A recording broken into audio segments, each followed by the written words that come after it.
Aka hormay. Salomat bo'ling. Ko'ringiz yo'qmeni zo'r beparosat ekansiz aka. Rahmat, qo'ldan kelgancha. Aka yo'q demasiz, bitta intervyu olsa bo'laveramiz sizdan. Mayli aka.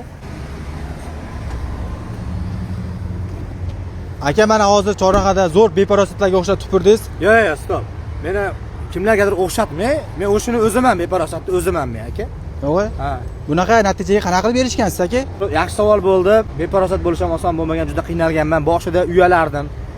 Yani tupurgani, haligi Flash Red Bull idishlarini olib, o'shunga tupurib to'plab, nosimni ham tupurgimni ham hech kim ko'rmaganda archalar tagiga otib yuborardim. Keyin baribir endi maqsad katta-yu.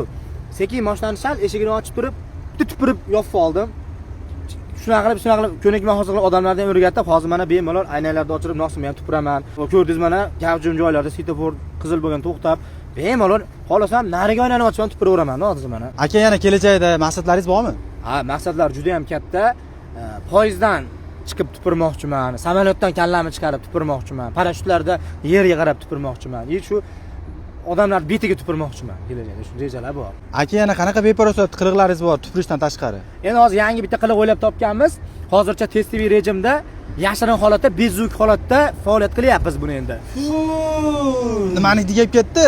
O'sha bizning yashirin testiviy qilig'imiz, o'sha yangisi. Nasib endi zo'r ketsa, mana osalar sinab oldim, zo'r ketsa, keyin gromkada bemalol vortillatib harakat qilsak bo'laveradi. Aka, shogirdlar ham olasizmi siz? Ha, shogirdlarimiz ham bor.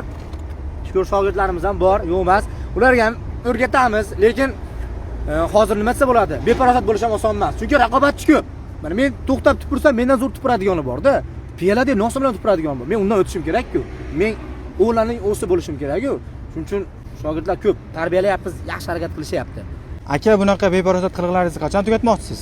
Endi o'zimizdan yaxshi izdosh qoldirgandan keyin faoliyat tugatamiz, lekin ikkita juda katta rejam, niyatim bor, amalga oshirishim kerak. Ya'ni u kekirish. Ya'ni hozir kekirish ham ancha-munchasida yo'q bir beparosat qiliq hisoblanadi. Buni ham usta qattiq ishlayapman. Mana ko'rishinglar mumkin. Ko'ryapsiz, bu ham juda ko'p odamlarni behuzur qiladi ko'nglini. Undan keyin oxiri shu xalqning ichida qusishdan keyin to'xtataman faoliyatimni. Aka, rahmat katta. Sog' bo'linglar.